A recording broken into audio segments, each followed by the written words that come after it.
주님의 평화가 함께하기를 축복합니다.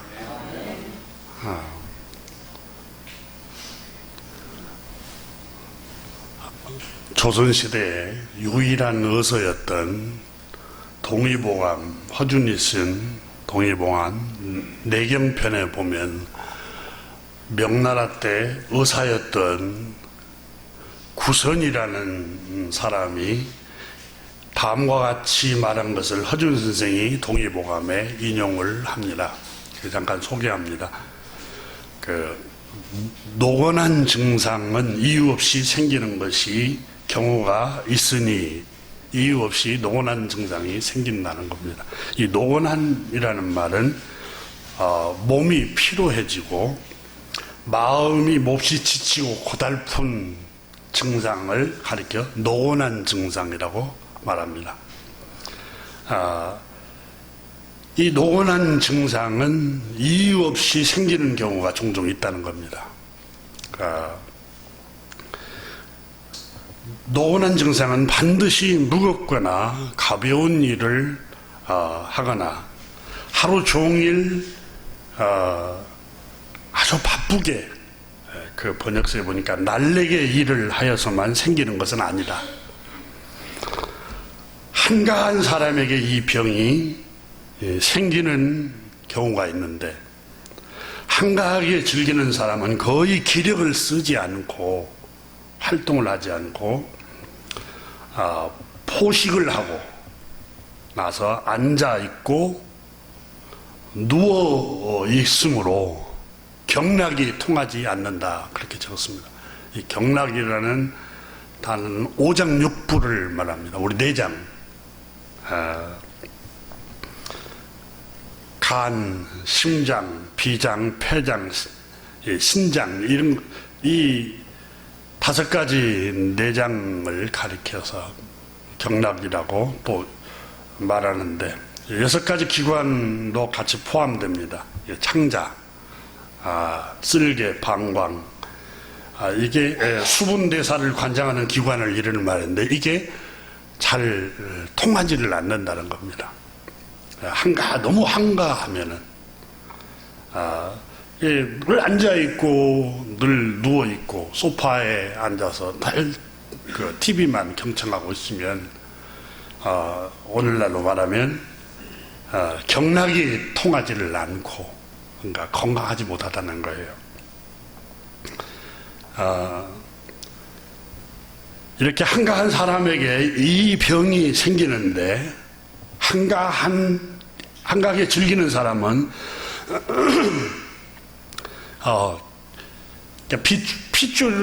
핏줄을 통해서 여러분 혈관을 이렇게 타고 우리 음식물의 영양분을 다 곳곳에 우리 몸의 세포에 다 전달을 하는데, 이 피가 원활하게 소통을 하지 못한다는 겁니다.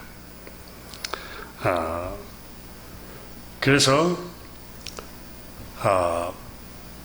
기력을 쓰지 않고 포식하고 나서 앉아있거나 누워있으면 핏줄 혈관이 통하지 않아서 혈맥이 응체되고 막히고 걸린다는 겁니다.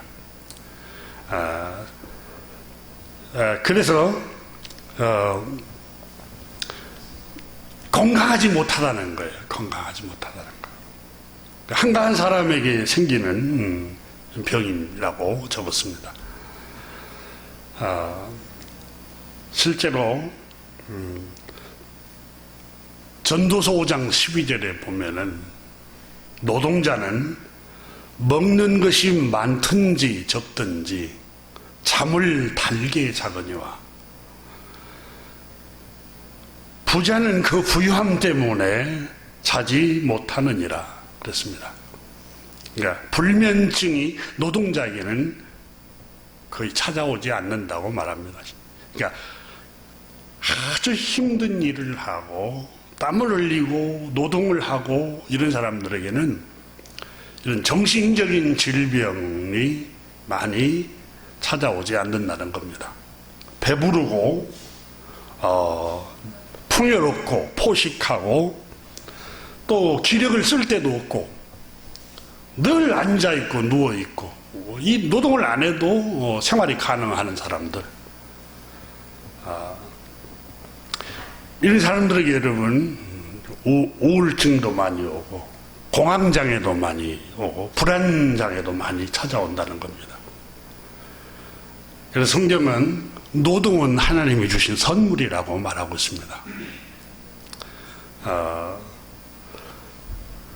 노동자는 먹을 것이 많든지 적든지 잠을 달게 잔다는 거예요. 잠을. 이 달달하는 히브리 말을 마토크라는 말인데 달콤하다, 유쾌하다, 즐겁다, 달다. 여러분 고난 힘든 노동을 하거나 여러분이 혹시 높은 산행을 하루 종일 걸었다거나 이렇게 하고 집에 돌아오면은 깊은 잠에 빠집니다. 잠이 달라는 거예요. 시편 127편 2절에 그러므로 여호와께서는 그 사랑하시는 자에게 잠을 주시는도라는 것이에요. 이걸 여러분 한번 생각해 보세요. 사랑하는 자에게 잠을 주신다는데 잠을 깊이 잘 수 있고 달게 잘 수 있는 사람이 누구라고 그랬습니까? 잠언에는 노동자들이라고 했습니다. 그러면 사랑하는 사람에게 노동을 할 수 있고 땀을 흘릴 수 있게 하고 활동할 수 있을 수 있도록 하게 하고 노동할 수 있도록 한다는 거예요. 동양고전 이 구선이라는 명나라 때 의사도 몸이 너무 한가로우면은 불면증에 시달린다는 거예요. 참 이상한 것은 돈이 많고 지위가 높고 명예가 권세가 있는 유명인들에게 유명세를 타서 박수갈채를 받는 사람들에게 찾아오는 대부분 질병이 불안장애, 공황장애. 참 묘합니다. 불면증에 시달리는 사람들이 너무 많고, 그래서 마약 성분이 있는 그 약을 처방을 해서 그 맞아야 잠이 들 수 있고, 약물을 의존하는 사람들이 현대인들 가운데 아주 풍요롭게 살아간 사람들 가운데 태반입니다. 계속해서 동의보감은 이렇게 적고 있습니다. 그러므로 귀한 사람은 몸은 즐거우나 마음이 괴롭고, 그러니까 몸은 앉아있고 누워있고 뭐 풍요로우니까 내가 일을 안 해도 먹고 살 수 있는 지장이 없어. 몸은 편안해요. 근데 마음이 병든다는 거예요. 마음이.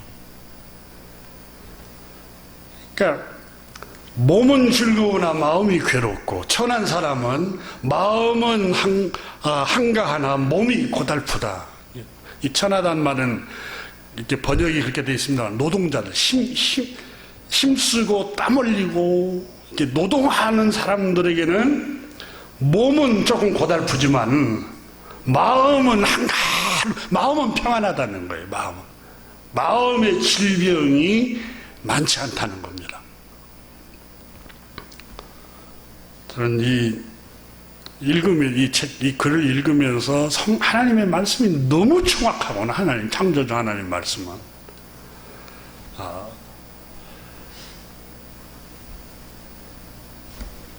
노동하는 사람은 몸은 고단해도 마음은 방탕하지 않는다는 거예요. 방황하지 않고, 방황을 헛생각 들 시간이 없어요. 고단하니까. 여러분, 한가롭고 편안하게 있고 그 사람이 별 생각이 다 드는 거예요. 그러니까 노년기가 돼서 혼자 있으면 온갖 근심과 불안과 온갖 생각이 다 드는 사람들은 걸으세요. 밖에 나가서 자꾸 걷다 보면은 여러분 별 생각이 없어요.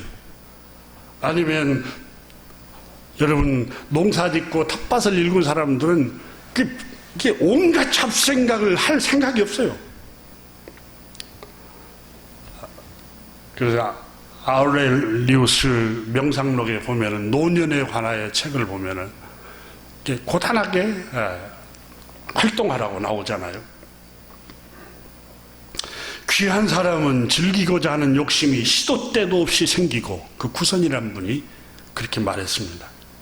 그러니까 귀한 사람은 즐기고자 하는 욕심이 시도 때도 없이 생기고, 풍요롭고 넉넉한 사람은 이렇게 마음의 생각과 욕망과 욕심이 시도 때도 없이 생기고, 혹은 범하지 말아야 할 것을 탐하고 진수성찬을 먹고 마신 후 곧장 자리에 눕는다. 따라서 늘 힘써야 하지만 지나치게 필요하지 않게 하여 혈맥을 소통을 시키고, 혈맥이 고르게 잘 통하도록 힘써야 한다. 이는 마치 흐르는 물은 썩지 않음과 같고, 문의 지도리에는 좀이 슬지 않는 것과 같다고 하였다. 여러분, 우리 한옥의 문 밑에 고리 나무에 이렇게 걸쳐가지고 열고 이렇게 계속 열었다 닫았다니까 그 좀이 슬지를 않아요. 벌레가 살 수가 없어요. 그러니까 혈맥이 잘 통하고 활동을 해야, 땀을 흘리고 이렇게 활동을 해야 사람이 건강하다는 것을 보여주고 있습니다. 너무 풍요롭고 너무 넉넉하고 배부르면 여러분 헛생각이 자꾸 드는 거예요. 헛생각.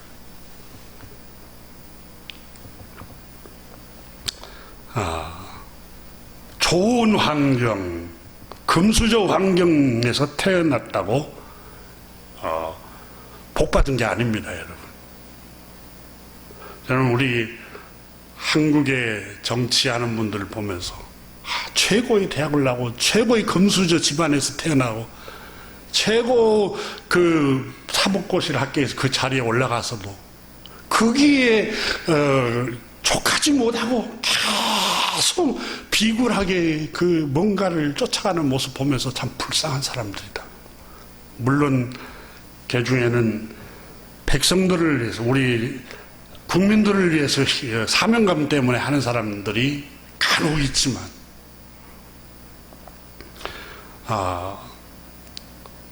물질이 풍요로우면 사람의 마음은 헛된 생각이 들어와서 마음을 어지럽게 한다. 이렇게 동의보감에 적었습니다. 창조주 하나님의 말씀에도 기름지면 방탕한다고 나와요. 기름지면.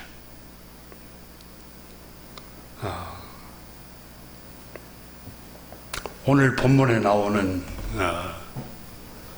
우리가 읽은 17절부터 24절에 나오는 말씀 가운데 지극히 높으신 하나님의 제사장 멜기세덱이 믿음의 사람 아브라함을 축복을 합니다. 근데 그 말씀을 조금 후에 나누기로 하고, 그 앞에 여러분 그돌라오멜이라는 왕이 나옵니다. 그돌라오멜.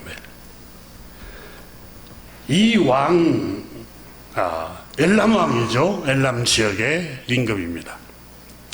그와 함께한 왕들을 쳐부쉈다. 아브라함이 그랬습니다. 그러면 이 엘람 왕 그돌라오멜이라는 왕은 세 왕과 연합을 해서 소돔과 고모라성 왕을 중심으로 한 다섯 왕을, 그 지역을 강탈하기 위해서 전쟁을 벌이고 있습니다. 근데 이 사람들은 오늘 성경에 보면은 12년 동안 1절부터 여러분 마지막 절까지 읽으면 12년간 그 주변국 왕이 그돌라오멜 왕을 조공을 바치면서 섬겼어요. 그러니까 그돌라오멜이라는 임금은 당시 패권을 쥐고 있는 강력한 왕이었습니다. 그러니까 그 주변 국가들이 다 거기 앞에서 떨고 두려워했어요.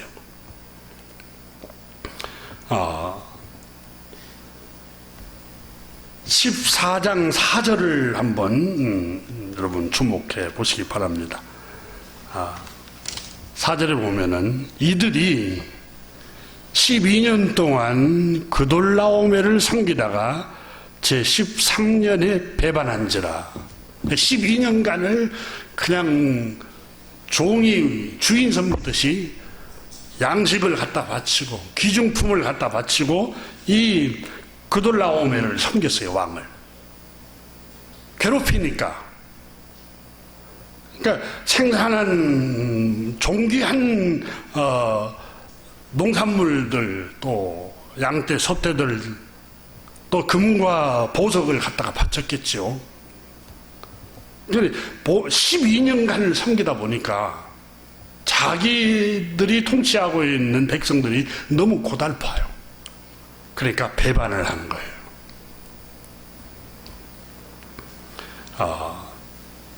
엘라만 그돌라오메를 통해서 본문이 교훈하고 있는 아주 중요한 비침을 우리에게 주고 있는 것은 가운데 하나는 자기 것에 만족하지 못할 때 불행해진다는 겁니다. 엘람 지역을 통치하는 임금입니다. 왕입니다. 그러니까 최고의 권력자의 자리에 앉아 있어요. 그런데 만족을 못하고 있어요. 그 주변 국가를 너무 괴롭혀요. 주변 국가에서 생산되는 모든 생산물들, 양식을 탐하고 있어요. 우리가 여러분 생활해 보지만, 물론 젊은 청년기 때는 밥을 양판 그릇에 먹기도 하잖아요. 근데 여러분 장성하면 밥이 얼마나 들어가요? 조금 세 끼. 얼마 돼도 않잖아요. 그리고 여러분 우리가 얼마나 살아요? 70이요 강간하면 80년 여기 머물다가 지나가는 나그네들이에요. 영원히 여기서 머물지 못해요. 전도서에 그러잖아요. 한 세대는 왔다가 한 세대는 가되 땅은 여전히 있거니와. 여러분이 뒤에 있는 산, 또 이 땅은 그대로 있어요. 우리 세대가 다 가도 그럼 다른 세대가 또 와요. 우리는 지나가는 나그네들이에요. 그 얼마를 더 살고 얼마나 잘 먹고 더 잘 산다고 사람을 괴롭히면서 살아갑니까? 잠깐 지나가는데. 모든 강물이 바다로 흐르지만 전도서 1장에 바다가 차지 아니함 같이 눈은 보아도 족함이 없고 귀는 들어도 차지 아니한도다. 이 세상 물질로는 인간의 영혼이 채워지지 않는다는 거예요. 지혜자 솔로몬이 전도서 1장에 그렇게 말씀하고 있잖아요. 인류대학 가면 채워질 것 같아요? 의사를 하고 사법고시 되면은 그 법관이 되면 채워질 것 같아요? 그걸 만족하지 못하고 또 정치인 의원이 되려고 기를 쓰고 그냥 하는 모습을 보면서 여러분 인간의 모습이 또 왕이 되어서 대통령이 되고 왕이 되어서 그 만족을 못하고 살아가는 그 모습들을 보면은 관찰자로 이렇게 멀리서 지켜보면은 참 불행하게 인생을 살아간다. 영원하면 괜찮아요. 이 세상에 잠깐 지나가잖아요.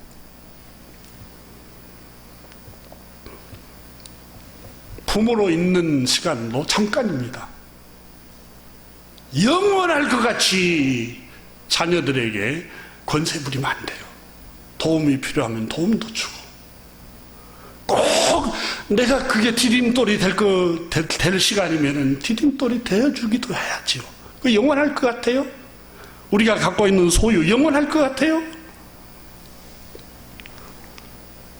이 그돌라오메를 통해서 우리에게 주는 교훈입니다. 그는 최고의 높은 자리에 올랐습니다. 성공했습니다. 권력을 손에 쥐었습니다. 자기 말 한마디에 백성들이 살고 죽기도 하고 감옥에 가기도 하고 자유를 얻기도 하고 그런 권세를 갖고 있습니다. 모든 명예에 많은 재물을 가지고 있습니다. 근데 만족할 줄 모르고 있습니다. 또 전쟁을 치러서 뺏으려고 합니다. 옆에도 탐나고 동쪽도 탐나고 서쪽도 탐나고 또 보니까 앞에도 탐나고 뒤에 것도 탐나고 이 집 것도 부럽고 저 집도 부럽고 저쪽 사는 그 남편의 연봉도 부럽고 또 저 집에 사는 아내와 자식들의 삶도 부럽고, 아니 지금 나에게 주신 것이 얼마나 많아요. 하나님께서 이 그돌라오멜 왕은 자기 것에 만족을 모르고 살아가는 불쌍한 사람입니다. 욕망에 끌리고 욕심에 끌려서 욕심의 노예가 되어서 살아가는 사람입니다. 자유인이 아니에요. 욕심이 이 그돌라오멜을 마음대로 끌고 다니고 있습니다. 지금 겨우 여러분, 저와 여러분 안에는 이런 그돌라오멜과 같은 욕망과 욕심이 우리를 끌고 있지는 않는가 한번 생각해 봅시다.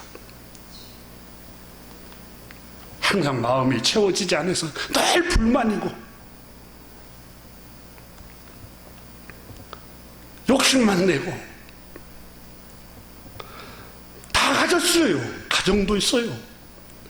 자녀들도 있어요. 아들, 딸도 있어요. 부모님도 계세요. 직장도 있어요. 그래도 불만이 가득 차 있습니다. 만족을 못합니다. 감사할 줄을 몰라요. 매일 저 집과 비교하고 옆집과 비교하고, 하나님이 나에게 주신 분복, 그걸 가지고 감사할 줄 모르면 영원히 불행합니다. 이 세상 사는 동안.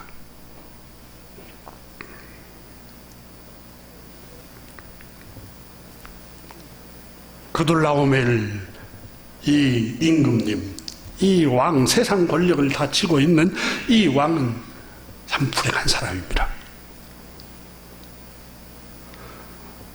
12년 동안 여러분 조공을 그 주변 국가가 다 바치는데도 심령이 채워지지가 않습니다.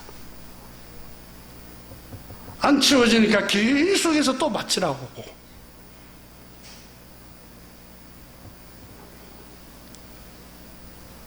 끝이 없습니다. 여러분, 우리의 심령은 끝이 없습니다. 우리의 욕망이라는 게. 이 그돌라오멜 왕은 모든 것을 소유했고 모든 것을 누리고 있음에도 불구하고 그의 심령은 공허했습니다. 만족이 없습니다. 행복하지가 않아요.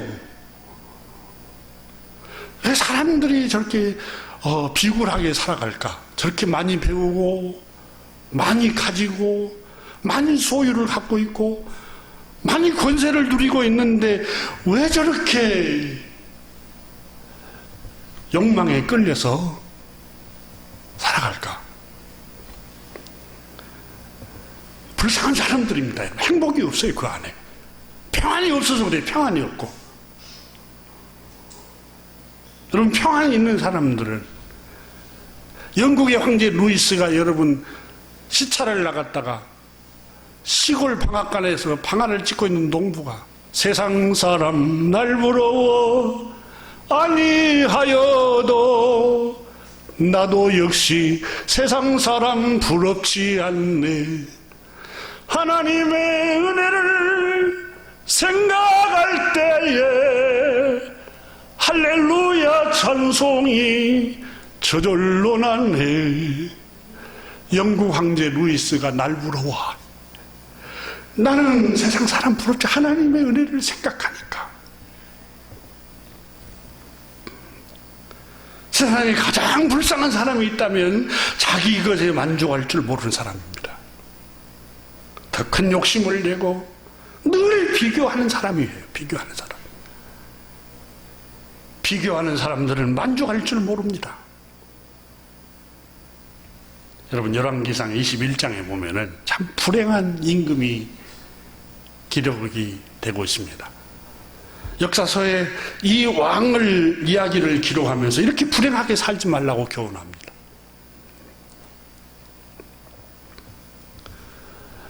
열왕기상 21장에 이스라엘 임금 한 분이 나옵니다. 근데 이 사람은 왕궁에서 산의 진미를 다 먹고 모든 권력을 쥐고 모든 쾌락을 누리고 사는데 마음에 평안이 없습니다. 영혼은 늘 공고합니다. 근데 이 사람이 어느 날 왕궁에 거니르고 있는데 왕궁 근처에 조그마한 코딱지만한 포도원 농사를 짓는 농부가 아침 일찍 나와서 콧노래를 부르면서 땀을 펄펄 흘리면서 화색이 돌면서 즐거워하면서 포도 농사를 짓고 살아가는 나봇이라는 농부를 발견합니다. 그래 아마 생각했을 것입니다. 아주 코딱지만한 조그만한 포도원 농사를 짓는데 왜 이렇게 저렇게 행복하고 얼굴에 생기가 돌고 땀을 흘리고 노동을 하면서 허름한 옷을 입었는데도 저렇게 즐겁게 살지. 마음이 부럽기 시작합니다. 저 기름진 포도밭을 경영하며 저렇게 행복하겠구나. 저 포도밭을 나봇이라는 농부가 가지고 있는 저 포도밭을 내가 차지하면 나도 행복하겠지. 그런 생각을 한 거예요. 그 열왕기상을 읽으면서 세상에 모든 권력을 다 차지했어요. 백성들이 다 박수갈채를 칩니다. 우르르 보고 그 앞에서 다 급신거립니다. 말 한마디면 모든 걸 다 움직입니다. 그 권력을 쥐고 있는 그 사람이 이 농부를 부러워합니다. 세상이 그럴까? 실제 그렇습니다, 여러분. 여러분이 지금 부러워하고 박수발채를 보내고 우리로 보는 그 사람들을 그렇게 행복하지 않습니다. 우리 주님 말씀하셨잖아요. 하나님의 나라는 여기 있다 저기 있는 게 아니라 너희 마음속에 있느니라 그랬잖아요. 네 마음속에. 그 하나님의 나라는 먹고 마시는 나라가 아니라 의와 희락과 평안이 있는 그곳이 하나님의 나라다. 천국이다. 그게 천국이에요, 여러분. 심령이 가난한 사람 복이 있나니 천국이 저희 것이요. 여러분, 의와 희락과 평화가 그 예수님이 제자들에게 나타나셔서 너에게 평강이 있을지어다. 세상의 가장 큰 행복이 평안입니다. 평안. 마음의 평안이 마음의 평안. 소유의 문제도 아니고 높고 낮은 문제도 아니고 직업의 문제도 아니에요. 자녀들이 명문대를 가나 그게 문제가 아니에요. 평안이에요. 평안을 누리면서 살아가는 거예요. 왜요? 영원하지가 않아요. 이 세상 잠깐 지나가는 동안 평안을 누리면서 살아가지 욕망에 끌려다니면서 70년간을 살다가 마치면 얼마나 불행해요.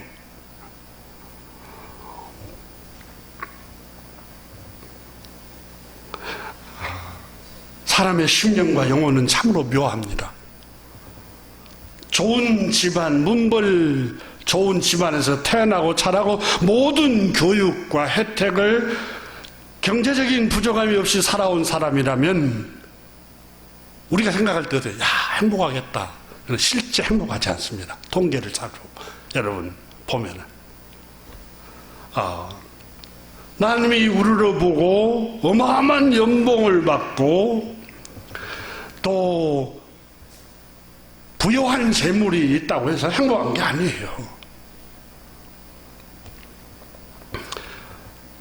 이 21장에 열왕기상 21장에 나오는 이 이스라엘의 임금은 참 불행하게 살아갑니다. 농부 나봇 코딱지만한 포도원 농사 짓는 그 사람을 부러워하면서 끊임없이 그 포도원을 내가 빼앗아오면 내가 만족하겠구나. 저 포도원을 내가 차지하면은 행복하겠거니 이런 생각을 합니다. 그래서 어느 날 이 셈이 난 임금이 그 이름이 임금이 아합 임금입니다. 그 유명한 아합 임금. 그 궁에 있다가 궁 근처에 포도원이어서 나봇이 농사를 짓고 있는데 나봇에게 가까이 접근해서 말을 합니다. 여보시오, 난 이스라엘의 임금이요. 근데 이 궁에 가까이, 궁하고 가까이 붙은 이 포도원, 코딱지만 아는데 내가 어마어마한 값비싼 돈을 지불할 테니까 나에게 파시오. 그랬어요. 그리고 너가 원하면 더 기름지고 더 넓은 토지를 내가 얼마든지 줄 수 있다고 이렇게 제안을 합니다. 나봇이라는 농부가 임금님 안 됩니다. 그래, 안 됩니다.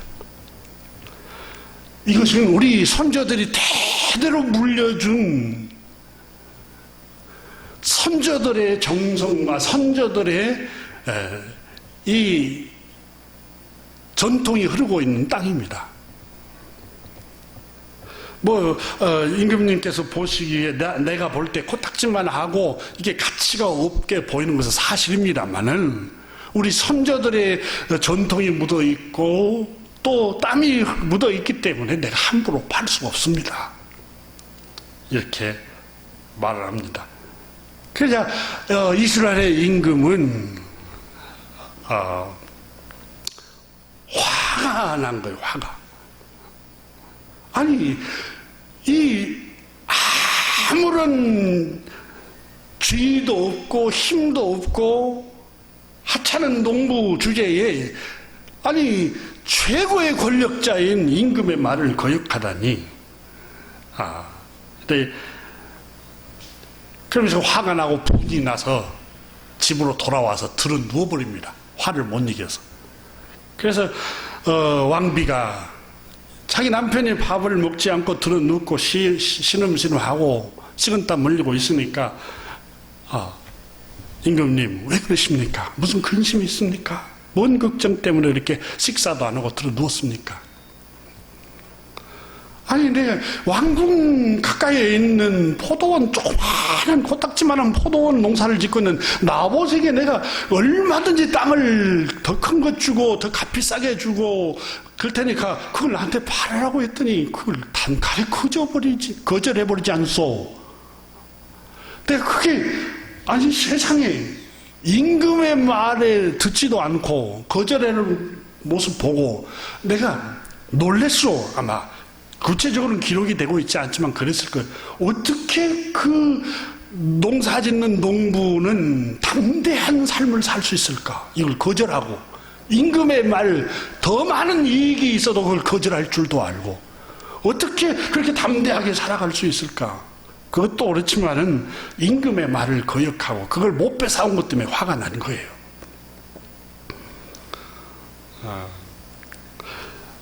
이 거절당한 이 왕이 밥을 먹지 않고 들어 누우니까 왕비가 찾아와서 말합니다. 마음 상해하지 마십시오.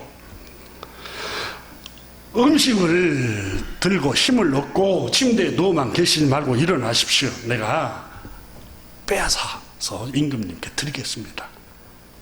그리고 이 아합의 왕의 그 왕비 이름이 이세벨입니다. 이세벨이라는 이 여자가 그 성읍의 귀족들과 원로들에게 편지를 보냅니다. 이 나봇이라는 농부를 높이는 말을 해라. 그리고 이 사람이 왕보다 더 높임을 받으려고 했다네 하고 거짓말로 뒤집어 씌워버려라. 그래서 이 불경죄로 그를 처단하고 죽여버리도록 해야겠다. 그래 그렇게 해서 결국은 죽여버립니다. 그리고 그 포도원을 뺏어옵니다. 여러분 이 열왕기상을 읽으면서 야 정말 모든 것을 다 가졌어요. 그래 그 코딱지만한 포도원을 차지하지 못해서 거지처럼 살아가는 그 왕의 모습, 임금의 모습을 보면서 이게 인간의 마음이라는 거. 이게 성경은 우리 가르치고 있어요. 그러니까 모든 것을 가졌어요. 그런데 가장 가난뱅이로 살아가고 있는 임금이에요. 가졌으면 뭐예요? 부자면 뭐 할 거예요? 예? 소유가 많으면 뭐 할 거예요? 거지처럼 살아가는데 마음이 정말 구걸하는 거지처럼 살아가고 탐욕적으로 살아가는 이 불쌍한 사람. 그럼 지위가 높으면 뭐해요? 그렇지 않아요? 출세하고 성공하면 뭐해요?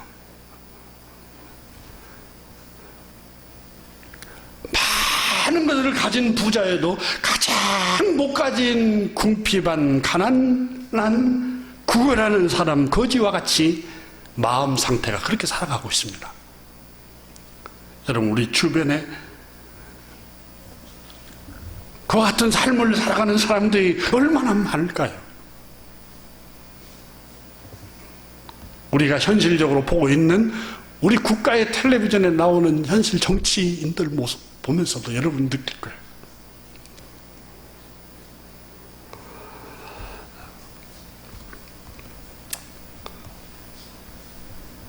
이세벨은 끝끝내 이 농부 나봇을 돌로 쳐서 죽여버립니다.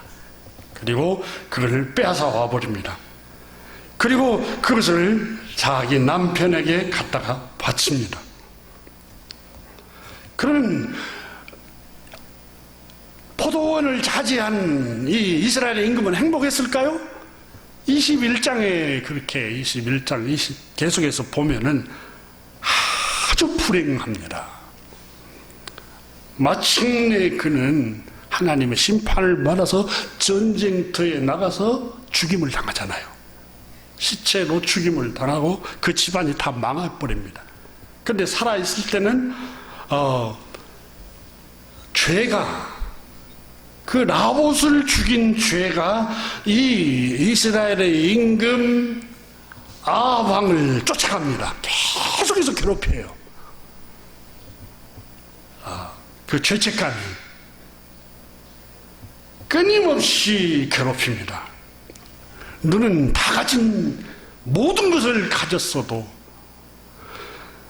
그 가난한 농부 그 농부를 모함해서 죽이다니. 선지자가 와서 외치고 또 당신이 자신의 양심에 날 찌르고 그 죄책감이 이 아합 왕을 계속해서 괴롭힙니다.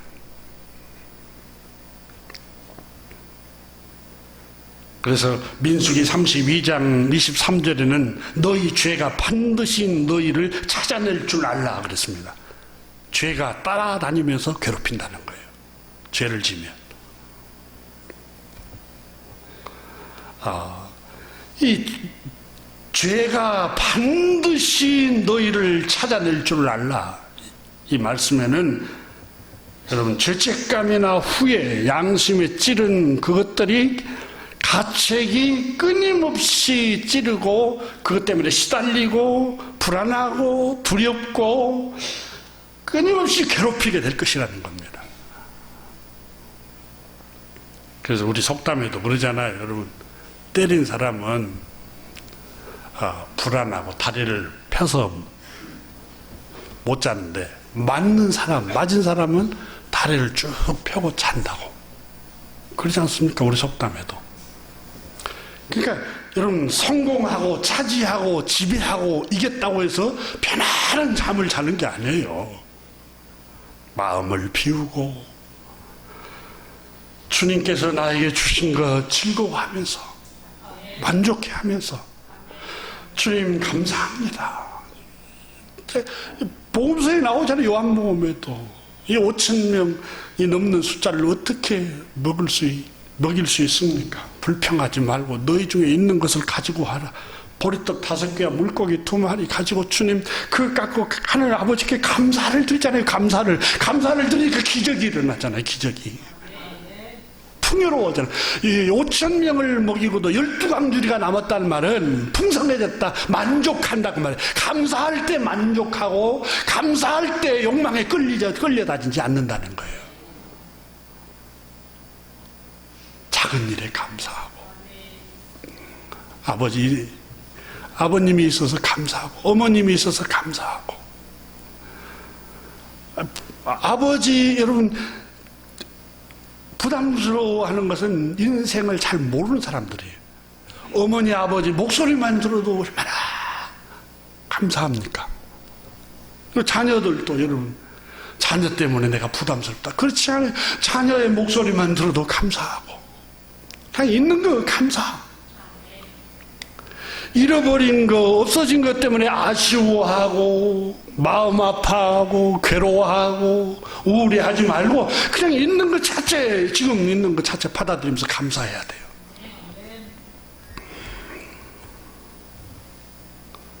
이스라엘 임금 아합왕도 엘람왕 그돌라오멜도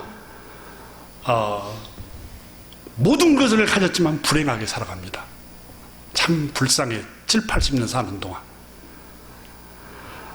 우리 교우 여러분, 우리는 높은 지위는 갖지 않고 사회적으로 사람들이 박수갈채를 보내는 그런 삶이 아니고 평범한 삶이어도 주님이 주시는 우리 안에 평안이 있으면 행복한 거예요. 그보다 큰 행복이 없어요. 여러분, 우리 그 세상이 바라보는 건 다 아지랭이에 불과해요. 아지랭이가 잡히던가요? 쫓아가면 달아나고 쫓아가면 욕망이라는 건 여러분 그걸 차지하면은 만족할 것 같은데 또 달아나요. 또 더 큰 욕망이 자기를 끌고 다녀요. 창조주 하나님께서 우리에게 주신 것들을 조용히 한번 생각해 봅시다. 호흡을 주셨습니다. 생명을 주셨습니다.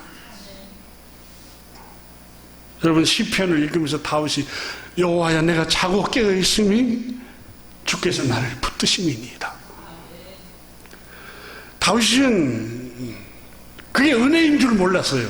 처음에는 양을 지키면서 사자나 곰에게 찍혀서 양떼가 물려 죽임을 당할 때 싸웠다고 그랬잖아요. 사무엘상에 보면. 그리고 목숨을 걸고 그렇게 했잖아요. 그뿐이겠습니까?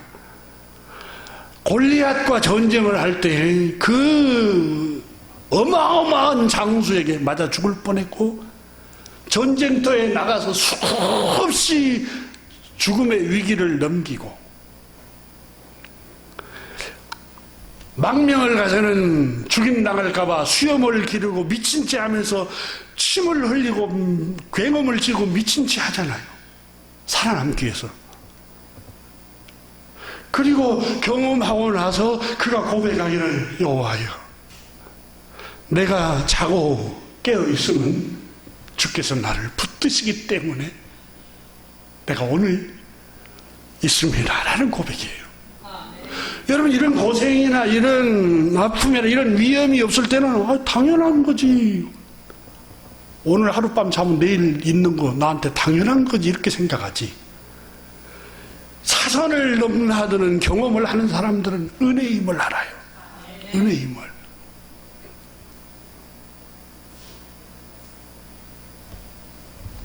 하나님 나에게 주신 것들이 너무 많습니다. 좋은 가정을 주시고 사랑하는 아내와 남편과 자녀들과 형제들과 부모님을 주셨습니다. 일할 수 있는 힘을 주셨습니다. 건강을 주셨습니다.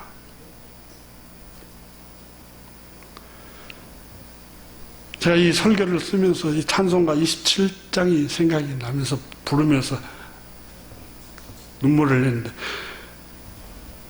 나 이제 생명이 있음은 주님의 은혜요. 주님, 내가 여기 있으면 주님의 은혜입니다. 그렇잖아요. 우리가 저 위험한 국가에서 태어날 수도 있고, 아니 우리가 6.25 동란 때 그 세대에 태어날 수도 있잖아요. 하루에도 교통사고로 수없는 사람들이 장애인이 되는데 장애인이 될 수도 있고,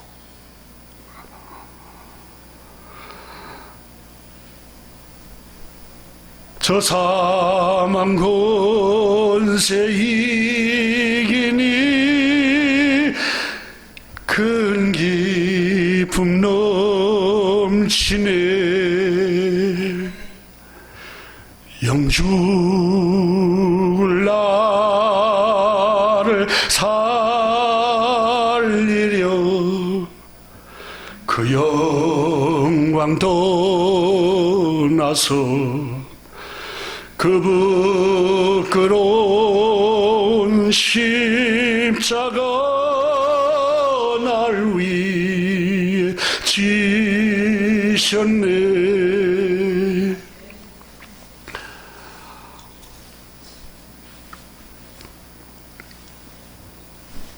하나님께서 우리에게 주신 베푸신 은혜가 너무 많습니다.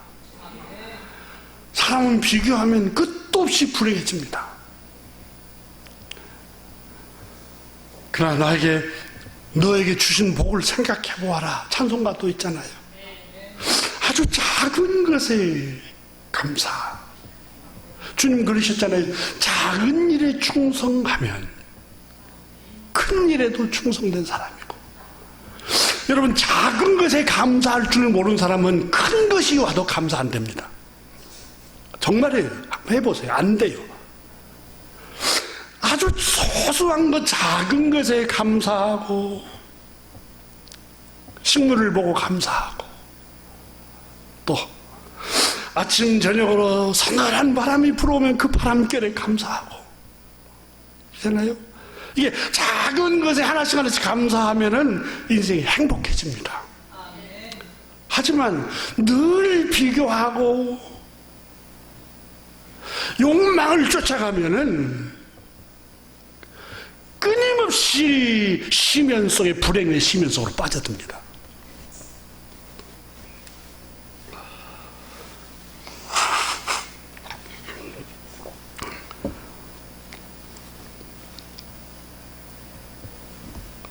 오늘 우리에게 주신 본문에 나오는 이 왕들이 왜 이렇게 불행하게 살아가는가?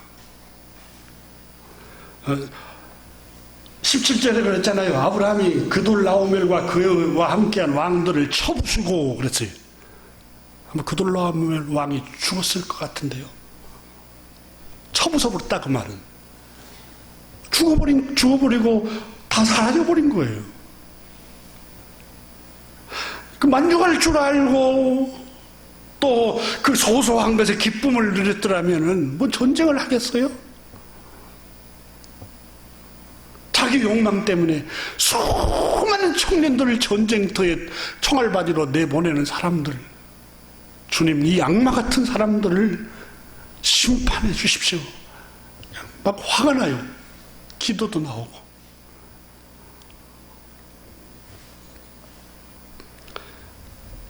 먹을 거 입을 거 쓸 거 있으면 족한 줄 알라고 바울 선생이 빌립보서 4장 11절에 빌립보 교회에 보낸 서신에서 이렇게 말했습니다. 내가 궁핍함으로 말하는 것이 아니라 이런 딱한 처지에 있어서 말하는 것이 아닙니다. 어떠한 형편에 있든지 나는 스스로 자족하는 법을 배웠습니다. 나는 비천하게 살아갈 줄도 알고, 비천한 처지가 되면 비천한 처지에서 살아갈 줄 알고, 풍부에 처할 줄도 알아. 모든 일 곧 배부름과 배고픔과 궁핍과 풍부함 처할 줄도 아는 일체의 비결을 배웠느라. 여러분 궁핍할 때 내가 과거에 그래도 이랬는데, 이런 차를 타고 다니고, 이런 집에서 살고, 회사에서 이런 높은 직책을 맡았는데 불행해요. 궁핍에 처하고, 또 여러분 그 전한 위치에 처하면 그걸 또 적응할 줄도 알고, 그 옛날하고 비교하다가 불행해져요.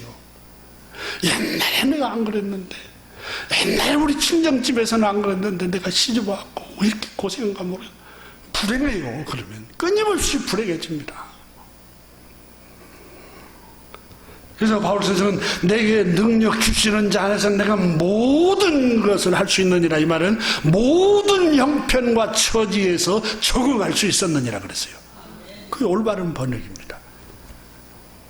홍자성이라는 중국의 명나라 말기 때에 학자가 있었습니다. 이분이 쓴 채근담이라는 동양고전에 보면 욕심이 많은 사람은 금을 나누어 주어도 옥을 얻지 못함을 안타까워하고, 금이 들어와도 옥을 얻지 못함을 안타까워하고, 이 월급을 타도 내가 그 선배, 후배보다 더 많이 못한 것에 대해서 괴로워해요. 얼마나 불행해요. 옷을 입었어도 다른 사람, 저 사람은 저런 색깔을 입었는데, 그러면서 불행해져요. 또 얼마나 불행한 삶입니까, 여러분? 그러니까 욕심이 많은 사람은 금을 나눠줘도 옥을 얻지 못함을 안타까워하고, 높은 귀족, 공작의 신분을 주어도 제후가 되지 못함을 원망하며, 부귀하면서도 더 많은 부귀를 얻으려고 스스로 구걸하는 거짓 노릇도 달게 여긴다. 그 정도면은 족하고 살아갈 거 아닙니까? 그 정도면은 감사하면서 살아가야 하지 않겠습니까? 그런데 우리나라의 정치하는 사람들 보세요. 구걸하는 거짓 노릇도 달게 하면서 더 큰 욕망을 쫓아가는 모습 보세요. 그러면서 이 채근담에 그러나 족함을 아는 자는 명아주 1년생 풀입니다. 명아주라는 풀이. 명아주 국도 고깃국보다 맛있게 여기고, 만족할 줄 알면은 여러분 고깃국보다 쉽게 말하면 된장국, 아욱국 하나 끓여도 고깃국보다 더 맛있게 살아갈 수 있다는 거예요. 배 두루마리, 그러니까 배로 만든, 천으로 만든 옷을 입어도 여우 가죽 옷보다 따뜻하게 생각하니 이는 천한 사람 같지만 왕과 같은 사람이다. 그랬어요. 그러니까 만족할 줄 아는 사람은, 홍자성이라는 사람은 왕처럼 살아가는 사람이다.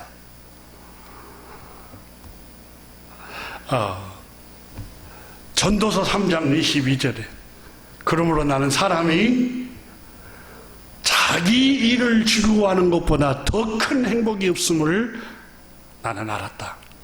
자기에게 하나님 주신 그걸 즐거워하고 그것을 감사하고 그걸 기뻐하는 사람이 이 세상에 이 사람보다 더 큰 행복한 사람이 없다는 거예요. 자기 일을 즐거워하는 사람, 행복한 사람이에요. 자기 것에 만족할 줄 아는 사람. 누집이 더 큰 집서 살아. 이게 무슨 상관이에요? 내가 평안하고, 이렇게 잠만 잘 오고, 굶주리지 않고 살아가고 평안을 누리면 돼요. 고린도후서 6장에 보면은 이게 그리스도인 하나님 나라가 임한 사람들의 천국을 누리는 삶입니다. 고린도후서 6장 3절에 우리는 무슨 일에나 아무에게도 끄리낌 없기 살아갔습니다. 복음을 전하기 위해서, 흠을 잡지 못하도록 하기 위해서 우리는 하나님의 일꾼답게 무슨 일에나 처신합니다. 그래서 환난과 궁핍과 공경과 매맞음과 옥에 갇힘과 난동과 수고와 잠 못 자는 것, 굶주림을 겪었습니다. 또 우리는 순결과 지식과 인내와 친절과 성령의 감화와 거짓없는 사랑과 진리의 말씀과 하나님의 능력으로 이 일을 해왔습니다. 우리는 오른손에 왼손에 의의 무기 하나님 말씀을 들고 있습니다. 우리는 사람들 보기에 속이는 사람과 같으나 진실합니다. 이름이 없는 무명인 같으나 우리는 진정으로 유명인입니다. 우리는 죽은 사람같이 천하게 보일지 모르나 우리는 산 소망이 있는 사람들입니다. 근심하는 사람 같으나 항상 우리는 기뻐합니다. 우리는 남루한 옷을 입고 핍박을 받고 조롱을 입고 수군거림의 대상이 되고 이렇게 우리는 죽임을 당하는 사람들 같고 끊임없이 핍박을 받는 사람 같으나 우리 마음은 항상 마음에 기쁨이 있습니다. 확신이 있고 믿음이 있습니다. 가난한 사람 같으나 우리는 실상은 많은 사람을 영적으로 부유하게 만드는 사람입니다. 그래요. 물질적으로는 가난합니다. 목회자인 바울 선생님. 그렇지만 우리는 하나님의 말씀으로 성도들의 마음을 풍요롭게 합니다. 저는 이 확신을 갖고 있습니다. 비록 물질적으로 많은 사람에게 도움은 못 줘도 영적으로 하나님의 말씀을 통해 수많은 사람들, 교우들에게 어떻게 하면 용기를 주고 부욕해 해야 되겠다 하는 확신과 마음을 갖고 있습니다. 빌립보서 4장에서도 말씀하시고 디모데전서 6장 이하에서도 바울 선생은 디모데에게 말씀했습니다. 우리가 먹을 것, 입을 것 있으면 그것으로 족한 줄 알아야 합니다. 부자가 되기를 원하는 사람은 유혹과 올무와 여러 가지 어리석고 해로운 욕심에 떨어집니다. 이렇게 말했습니다. 오늘 우리가 또 한 가지 나누려고 했던 말씀 가운데 축복하는 마음, 축복하는 말을 하라는 겁니다. 축복은 히브리 말로 바라크라는 말인데 하나님을 송축하다, 은혜로 복주다, 축복하다, 높이다, 인사하다 그 말입니다. 이것은 우리 주님의 마음입니다. 어떻게 그게 주님의 마음일까요? 창세기 1장에 하나님이 자기 형상대로 사람을 창조하시고 그들에게 제일 첫 번째 하는 일이 뭐입니까? 그들에게 복을 주시고 그랬어요. 복을 주셨다고 그랬어요. 여러분, 하나님의 뜻은 복을 빌어주는 겁니다.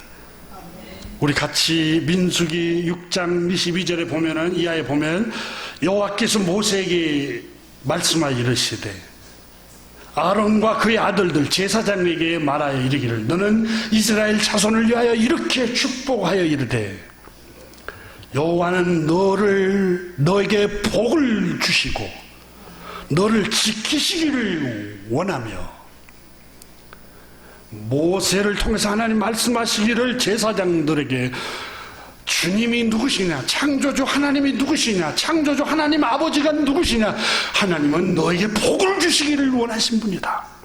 너를 지키기를 원하며 그 얼굴을 너에게 비추사 은혜 베풀기를 원하시는 분이시며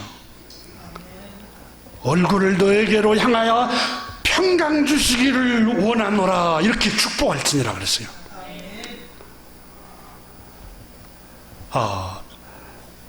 이렇게 축복하면 내가 그들에게 복을 주리라 그랬어요. 겨우 여러분, 축복을 합시다. 시편 109편 17절 이하에 보면 그가 저주하기를 좋아하더니 그것이 자기에게 임하고 축복하기를 기뻐하지 아니하더니 복이 그를 멀리 떠나갔으며 또 저주하기를 옷 입듯 하더니 저주가 물같이 그 몸속으로 들어가며 기름같이 그 뼛속으로 들어갔나이다. 이웃을 저주하고 이웃을 축복하지 않는 것은 자기를 저주하는 것과 같다는 거예요. 창세기 49장에 보면 아버지 야곱이 아들들을 축복한데 축복한 대로 됩니다. 축복한 대로. 참 놀라운 것은 이삭이 에서와 야곱을 축복할 때 아버지가 축복한 대로 그 아들들이 됩니다. 근데 창세기 49장에 야곱이 그 아들들을 축복하는데 그 축복하는 자세한 내용이 다 기록됩니다. 근데 그 축복하는 대로 그대로 됩니다. 첫 번째 아들 루벤아, 너는 내 장자요, 내 능력이요, 내 기력의 시작이라 위풍이 월등하고 권능이 탁월하다마는 물의 끓음 같았은즉 너는 탁월하지 못하리니 내가 아버지의 침상을 올라 더럽혔음이로다. 아버지의 사람을 범했기 때문에 축복을 끝까지 못합니다. 아버지 눈밖에 났죠. 그 다음에 여러분 유다를 축복하는데 유다는 너의 자손에서 왕이 나올 것이다. 유다 자손에서 메시아가 나오잖아요. 축복한 대로 됩니다. 겨우 여러분 아무리 화가 나도 저주한 말을 하지 맙시다. 여러분 자녀들이 축복을 하십시오. 그리고 여러분 남편과 아내와 여러분 형제와 여러분 만나는 사람에게 늘 축복을 합시다. 바라크라는 말은 인사하다는 말도 포함되어 있습니다. 먼저 안녕을 빕시다. 요한복음에 예수님께서 제자들에게 나타나서 제자들이 먼저 인사합니까? 아닙니다. 평안하뇨, 너에게 평안하뇨 하고 예수님이 먼저 인사합니다. 기도하겠습니다. 하나님 아버지 감사합니다. 오늘 이 아침에 우리가 하나님의 말씀을 함께 묵상하면서 이 나그네 잠깐 지나가는 세상에 살아가면서 행복하게 살아가는 비결, 그리고 헛된 삶 불행하게 살지 않도록 하나님 우리를 말씀으로 비춰주고 인도해 주심을 감사를 드립니다. 우리 하나님 늘 감사하고 또 감사합니다. 또한 주님, 우리가 축복하는 말을 하게 하여 주옵소서.